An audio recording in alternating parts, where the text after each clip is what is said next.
Hey, kids, welcome back. So we are looking at something new today. We're going to be looking at something called a differential equation. And a differential equation is an equation that has a derivative in it. Now you're probably thinking, well, hey, wait a minute. We're in the section on anti-differentiation. And that's true, we are. And solving a differential equation will rely heavily on your ability to do anti-differentiation. Uh, we will actually work really hard on solving differential equations later on in chapter 5. There's various techniques that we can use. And if you go on with me and take Calc BC next year, you're going to see that there's even more and more ways that we can work with differential equations. So yeah, there's a lot to this part of calculus. With that said, the part today is just kind of introduce the idea of a differential equation. And then we're also going to take a look at um, a representation that's graphical. So a graphical representation of that differential equation, which is something called a slope field. And as you saw on the calendar for this week, we are dealing with slope fields. So let's go over to the whiteboard and let's take a look. All right, so what I'm going to do here is write out a differential equation. And you're going to see that the differential equation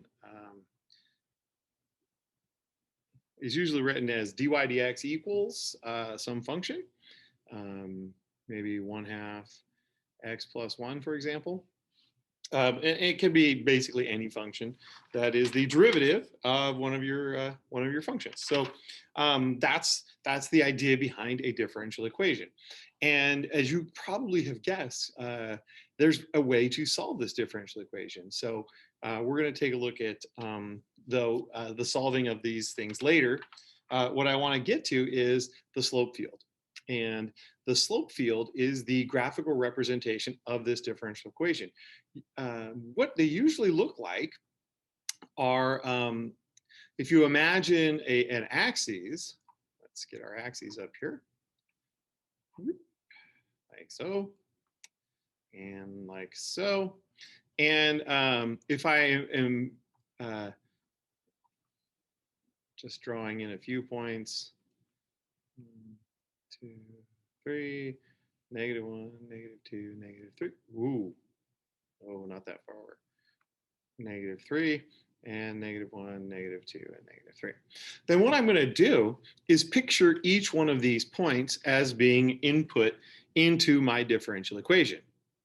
So for example, if I pick any point where x is equal to 0, okay, so like, 0, 1. Okay, well, what is dy dx at the point 0, 1? Well, if you put in a 0 right there, you get 0 plus 1, you get 1.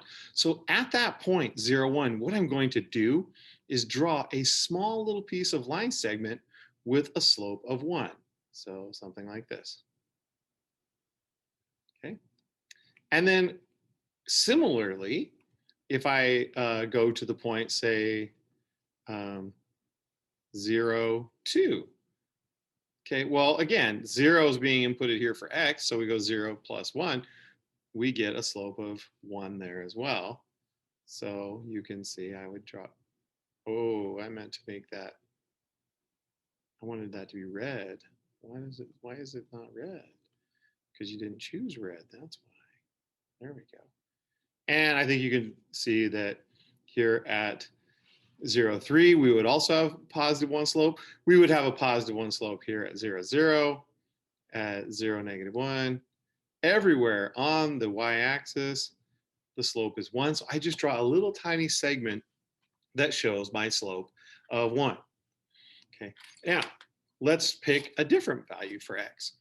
Let's say we're going to pick the point, let's say we pick 1, 0. Instead of 0, 1, we pick 1, 0. Okay, well, now we're not putting 0 in for x anymore. We're putting in a positive 1. Okay, and sure enough, half of 1 is 1, plus 1 is 1.5. So now we need a slope of 3/2. So what I'm going to do is go to that point, 1, 0, and try and draw a slope of 3/2. So 3/2, right, would be up 3, 2, 3 over 2, right, or down 3, 1, 2, 3, back 2. whatever I do, I'm trying to think like, okay, so if I'm back 3 down 2, I'm thinking about connecting that point, or if I'm up 3 over 2, I'm thinking about connecting that point. So it's, it's this slope, but I don't want that huge piece of that line, right? I just want a little tiny piece of that line. So I just bring it in there. And that looks pretty close to my slope of 1, right? It's not that much steeper. Okay, and again, that's going to repeat itself all up and down this vertical line where x is equal to 1. So, if you have a differential equation like this, you can see that, basically the vertical stripes of the same slope. Okay, and so visually, what we're going to end up with here, I'm going to jump over to my document camera. And, oh, it's not centered on there. Oh, and you're also, there we go. Oh, I see. We've got a little bit of a glare problem there. There we go.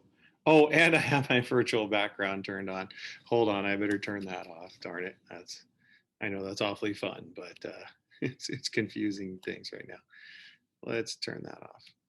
There we go. Oops. Come on, turn it off. There we go. Got it. Now we can zoom in again a little bit more here, and you get a nice sense for what this slope field will look like if I continue going on in just such a fashion. Okay. What we see are these nice vertical stripes of slopes that are similar, and that is our slope field. And what we see here in the slope field then is you can start to kind of, you can start to sort of visualize and see what would that original function look like, right? Yeah, because if you look at it, you can almost see the parabola forming in the figure. If I take a screenshot here of this so that I can annotate it, then what I'd like to do is actually draw on that. Oh, my screenshot disappeared on me. So funny, we take so many screenshots during the course of making these lessons. Ms. Hogan and I were laughing about how many screenshots we actually end up with in our folders that we sometimes have difficulty finding the one we just took. Like, I can't find the one I just took. Where did it go? Oh boy. Well, let me try that again. So there we go. All right. So let's share that with you guys. Let's just share the little desktop. There we go. And there's our screenshot. And so what I'd like to do is just kind of pick any point that we'd like to start with. So, I'm just going to pick, like this point right here and say, well, okay, so now based on what I see from my slopes here, I know that from that point on, it's got to kind of follow the contour of the field, the slope field here. And I can see that it's still decreasing because the slope's slightly negative here, but then it's going to switch to increasing. So somewhere in here, I'm going to say, well, there must have been a relative minimum. And then my graph is going, oops, that's kind of hard to draw it very accurately here, but you get the idea. This is supposed to be parabolic in nature, but I'm dealing with my art apparently right here. So anyway, that's what the slope field represents then. And we already knew it was going to be a parabola, right? We kind of knew that from the looking at the derivative equation.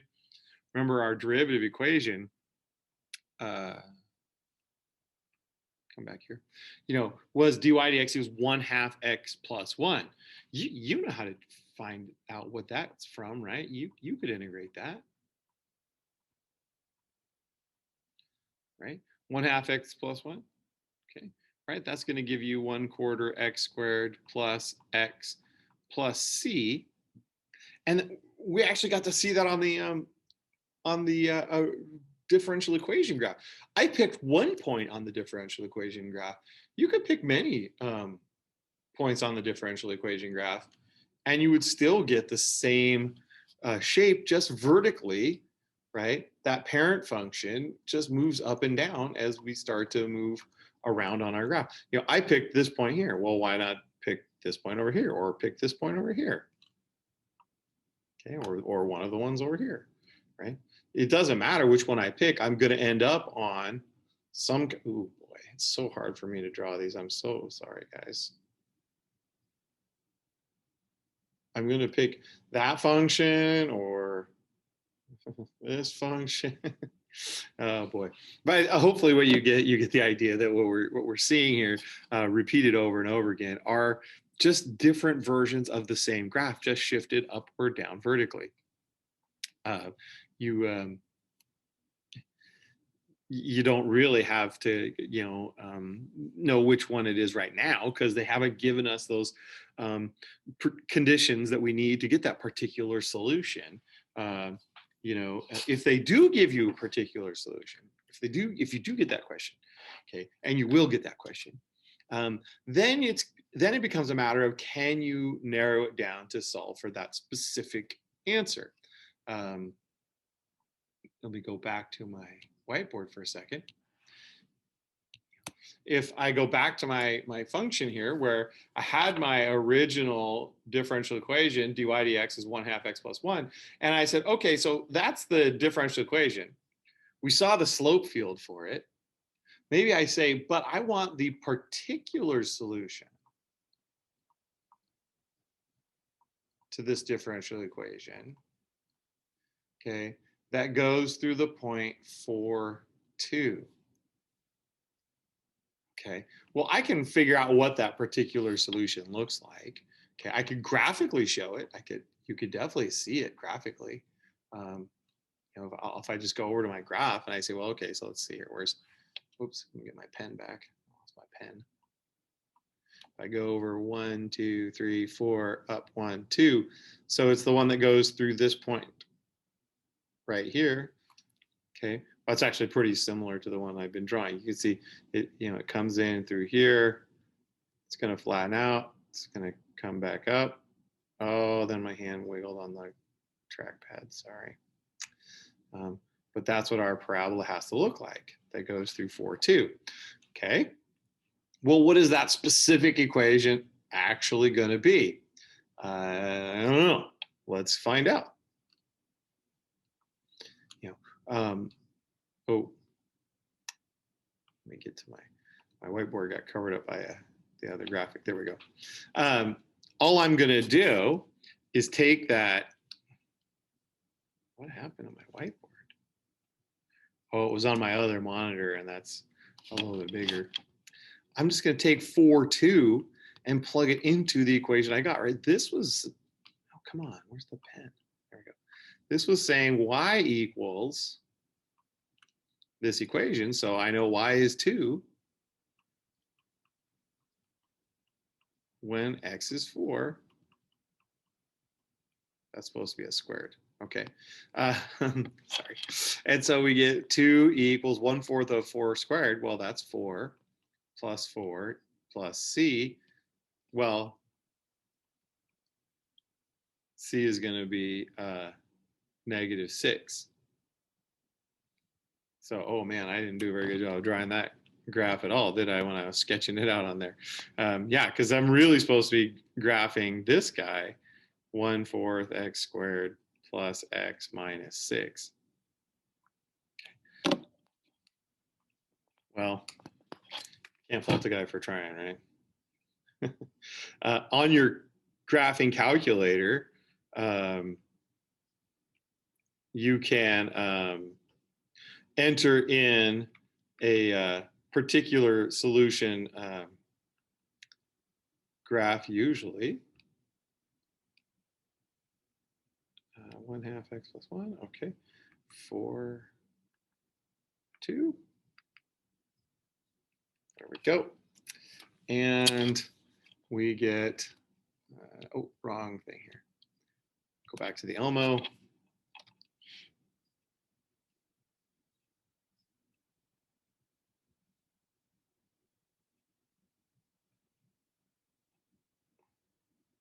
You get a much more accurate graph than the one I was trying to do by hand. There we go. Goes through the 0.42. You can see it decreasing down.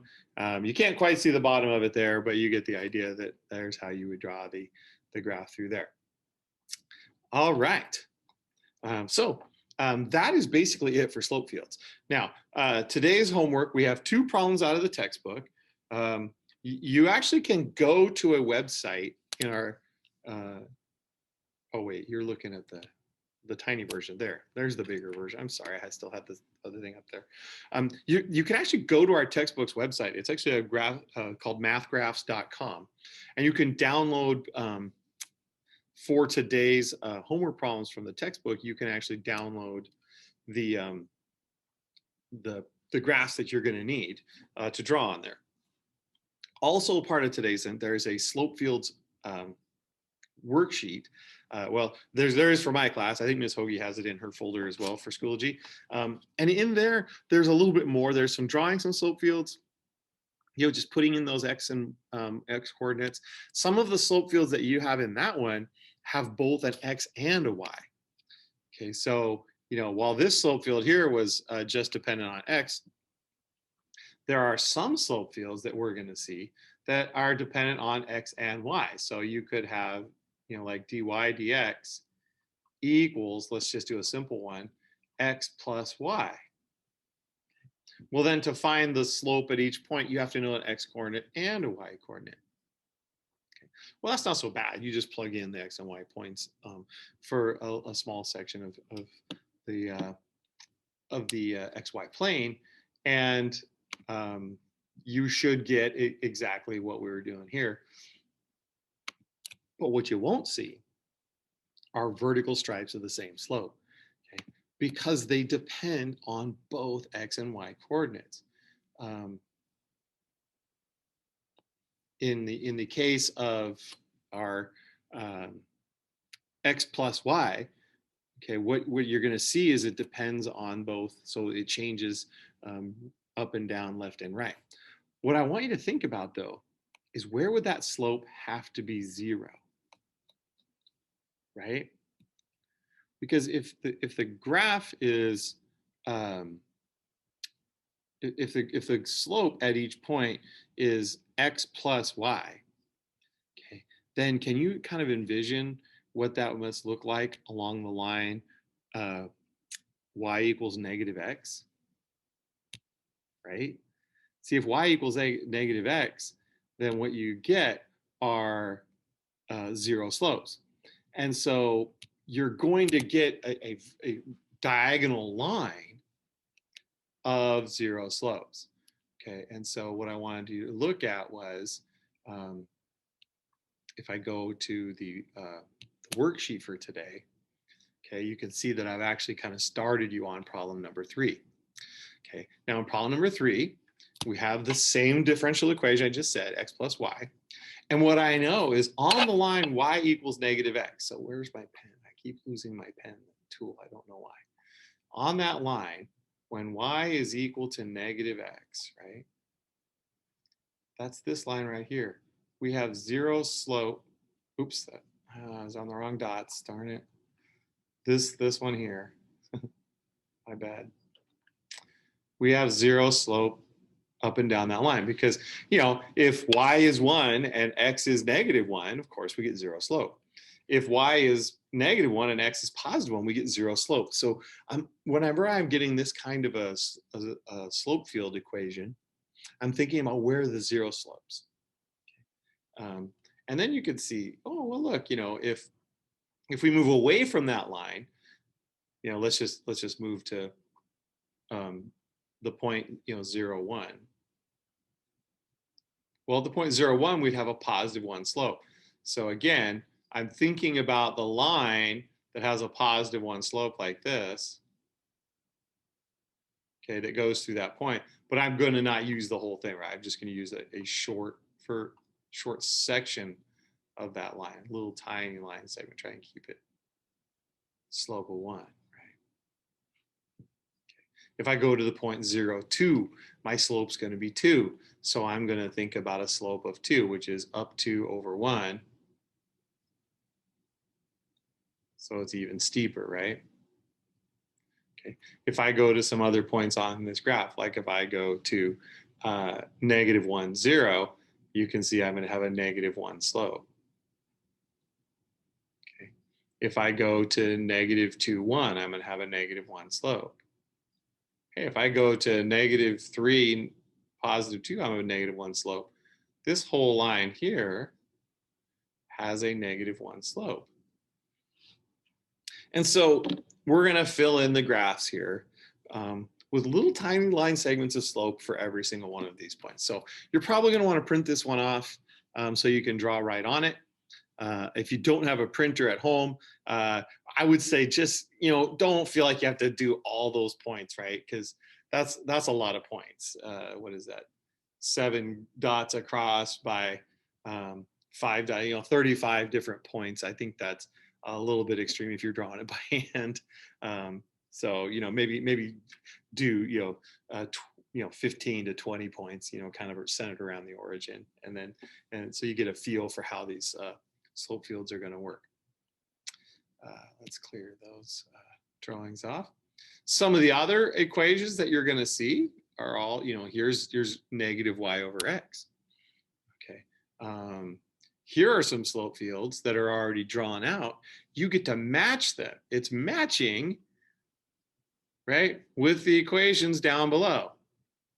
So down below here, you just pick which one of these. So like, which one of these, is letter A? Well, let's see. We can see that it's, slope gets really close to 0 the further away from the x or the y-axis you get. As you get close to the y-axis, though, it goes vertical. And here's what I want you to notice as well: vertical stripes of the same slope. Okay, like if I just highlight one of the vertical stripes, right? See how these are all the same slope? If I move it over, oops. These are the same slope. This is a differential equation that only depends on x. So I can come down to the graphs or the equation and say, well, which ones of these only depend on x? All of them. Dang. All right. Well, normally that helps, but I guess with these equations it doesn't.